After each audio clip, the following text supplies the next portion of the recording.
So guys, কিভাবে একটি funk বানাই আমি দেখাই। ফার্স্টে আমরা এই সাউন্ডটা নিব,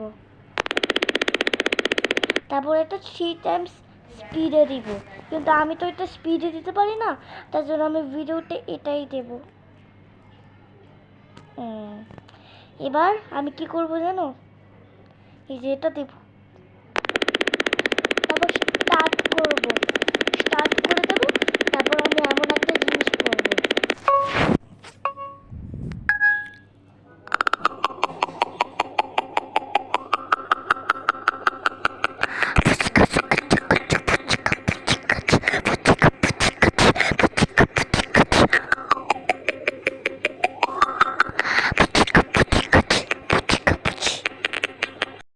তো ফাঙ্কটা কেমন লাগলো তোমরা বলে যেও। আর এটার কোনো আসল ভিডিও হবে না, এটা আমি এমনি বানালাম। ওকে, বাই।